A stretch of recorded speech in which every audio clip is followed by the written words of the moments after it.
Everyone, I hope कि आप सब लोगों की स्टडीज़ बहुत अच्छे से चल रही होंगी। जैसे कि आप लोगों को मॉर्निंग में वीडियो मिल गई होगी, भाई जीएमसीएच की वैकेंसी आउट हो गई है। हाँ, बहुत ही खुशी की बात है। ऐसे ही आप लोगों की डीएचएस की वैकेंसी भी एक ना एक दिन जल्दी ही आउट हो जाएगी।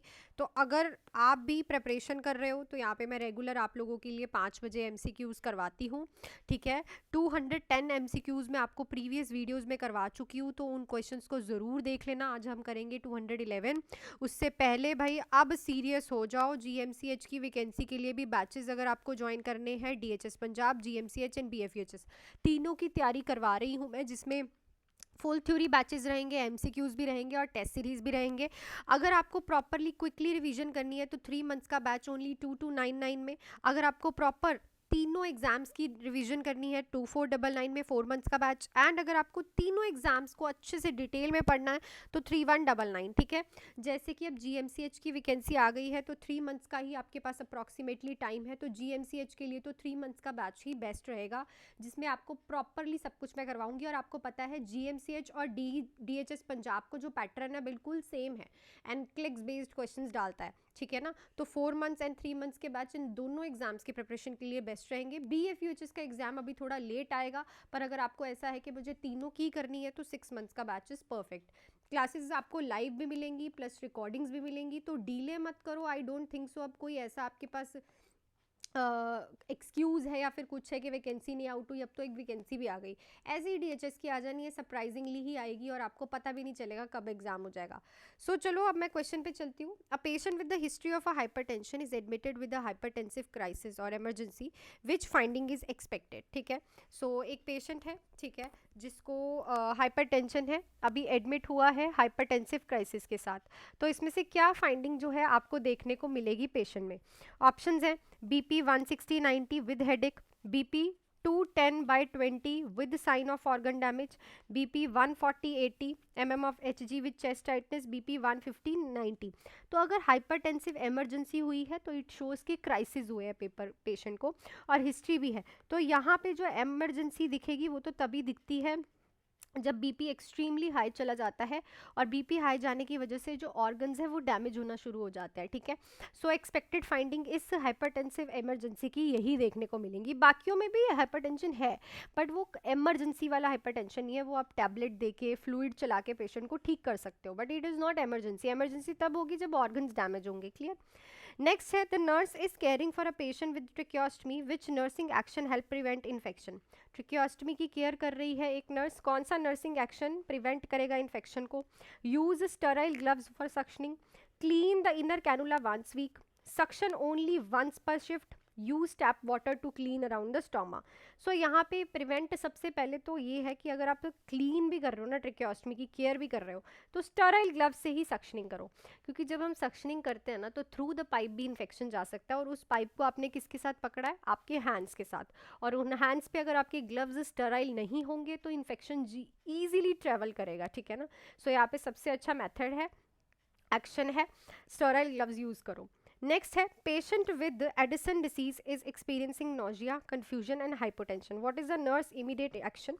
तो एडिसन डिसीज वाले पेशेंट में नोजिया हो रहा है, कंफ्यूजन है, हाइपोटेंशन है, कॉर्टिजोल का लेवल एक्सट्रीमली कम दिख रहा है, तो हम इसको इधर बोल सकते हैं कि पेशेंट को क्या हो गए हैं? Edison crisis. ठीक है, तो पेशेंट को एडिसन क्राइसिस हो गए हैं। नर्स का इमीडिएट एक्शन क्या रहेगा? एडमिनिस्टर करेगी oral corticosteroid, give potassium supplement, prepare to administer IV cortisone, या फिर check the blood pressure in 1 hour. हम यहाँ पे पेशेंट को आईवी हाइड्रोकॉर्टिजोन का इंजेक्शन लगाते हैं, जो कि बॉडी में कोई रिएक्शन इन्फेक्शन से लड़ने के लिए इमीडिएटली पेशेंट को प्रिवेंट करता है। ओरल दोगे तो ओरल जो है वो ऑब्जॉर्प्शन में टाइम लगाएगा। ठीक है, और यहाँ पे हमने क्राइसिस नाम दिया है तो ओरल से तो कोई बात नहीं बनेगी, यहाँ पे हमें पेशेंट को हाइड्रोकॉर्टिजोन आईवी ही देना पड़ेगा। ठीक है ना, अदरवाइज पेशेंट को यहाँ पे क्या देखने को मिल जाएगी? आप लोगों को प्रॉब्लम देखने को मिल जाएगी। चले आगे।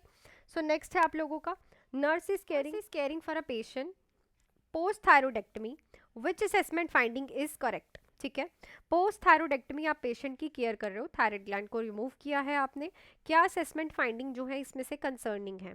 Hoarseness, difficulty swallowing, tingling around the mouth and still slight neck swelling.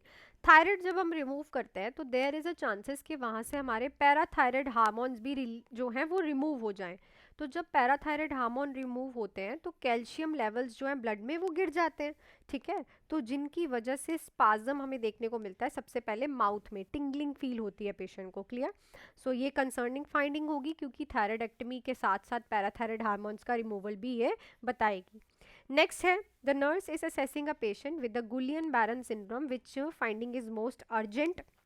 गुलियन-बैरन syndrome क्या होता है? असेंडिंग ऑर्डर में पेशेंट के पैरालिसिस स्टार्ट होता है। क्या होता है? असेंडिंग ऑर्डर में paralysis. What is ascending order? मतलब पेशेंट के पहले लोअर लिम्स पे पैरालिसिस होगा, फिर कमर पे पहुंचेगा, फिर अब्डोमेन मसल्स पे पहुंचेगा, फिर रेस्पिरेटरी, फिर थ्रॉट मसल्स। तो यहाँ पे क्या चीज़ जो है अर्जेंट फाइंडिंग है कि अब कुछ दिक्कत होने वाली है।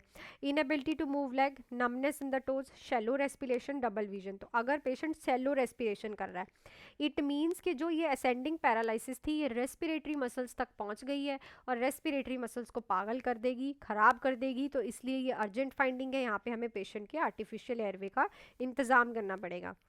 नेक्स्ट है, a nurse is caring for patient receiving blood transfusion, the patient report etching and hives, what is a priority action? तो पेशेंट को ब्लड ट्रांसफ्यूजन चल रहा था, पेशेंट को एलर्जिक रिएक्शंस आ रहे हैं, इचिंग एंड हाइव्स हो रही हैं। प्रायोरिटी क्या करोगे भाई? स्टॉप करोगे ट्रांसफ्यूजन, स्लो करोगे ट्रांसफ्यूजन, डॉक्टर को बताओगे, रीचेक करोगे ब्लड का टाइप एंड क्रॉस मैच। तो ऐसा कुछ भी होता है तो सबसे पहले एक्शन यही है कि ब्लड ट्रांसफ्यूजन करके सेकेंड स्टेप किधर जाएंगे? डॉक्टर के पास। यहाँ पे ये भी हो सकता था कि यहाँ पे प्रायोरिटी एक्शन की जगह लिख दे सेकंड एक्शन क्या है। तो क्वेश्चन को आंखें खोल के, दिमाग खोल के पढ़ना एक बार कि क्या पूछा है, क्लियर ना। नेक्स्ट देखो, patient with the hepatitis B ask how the disease is transmitted, what is the correct response? Hepatitis B वाला पेशेंट पूछ रहा है कि डिसीज कैसे ट्रांसमिट होती है, करेक्ट रिस्पॉन्स क्या रहेगा?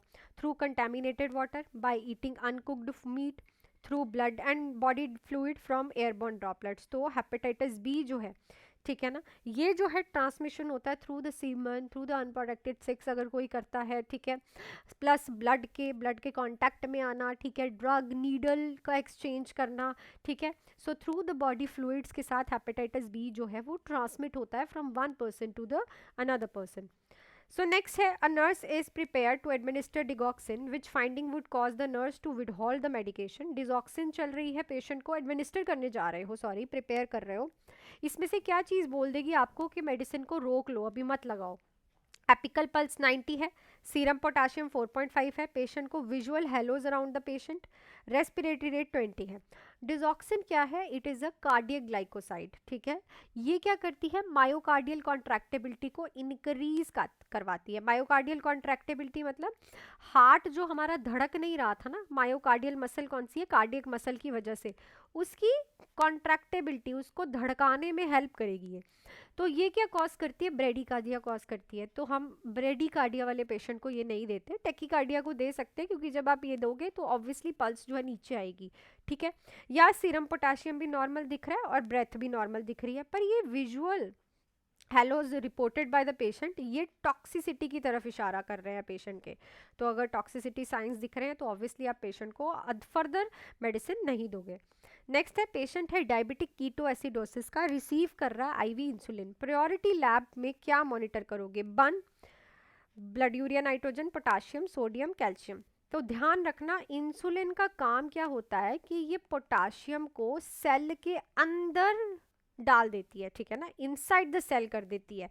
तो जब पोटाशियम इनसाइड द सेल चले जाएगा तो potassium outside in the blood कम हो जाएगा, ठीक है ना। इनसाइड द सेल चले गया तो ब्लड में पोटाशियम कम हो जाएगा और पेशेंट को हाइपोकैलीमिया होने के चांसेस हो जाएंगे। तो इसीलिए जब इंसुलिन चल रही है तो पेशेंट का पोटाशियम लेवल्स को ध्यान में रखो। नेक्स्ट है, patient is admitted with the stroke, the nurse note right side weakness and slurred speech, which lobe is most likely affected। तो ये क्वेश्चन मेरे को याद है, मैंने आपको अच्छे से कराया था। तो स्ट्रोक वाला पेशेंट है, राइट साइड फेलियर है, उसका स्लर्ड स्पीच है, कौन सी लोब अफेक्टेड है? Occipital, parietal, frontal, temporal. So इस क्वेश्चन का आंसर आप लोग मुझे कमेंट सेक्शन में लिख के बताओगे क्या रहेगा। एंड जो मैंने आप लोगों से लास्ट टाइम क्वेश्चन पूछा था, ऑस्टियोआर्थराइटिस वाला पेशेंट है, क्या चीज़ रिकमेंडेशन बिल्कुल अप्रोप्रिएट रहेगी? तो ऑस्टियोआर्थराइटिस में इन्फ्लामेशन की जगह हम कोल्ड पैक्स रखते हैं, उनसे स्टिम्युलेशन कम होती है और पेन पेशेंट को कम हो जाता है जॉइंट्स में। The right option is option number B. So I think questions आपको आज के अच्छे लगे होंगे, अच्छे से समझ आ गए होंगे। जीएमसीएच की फुल डिटेल्ड वीडियो मैं आपको डाल दूंगी, एक बार फुल नोटिफिकेशन आ जाए।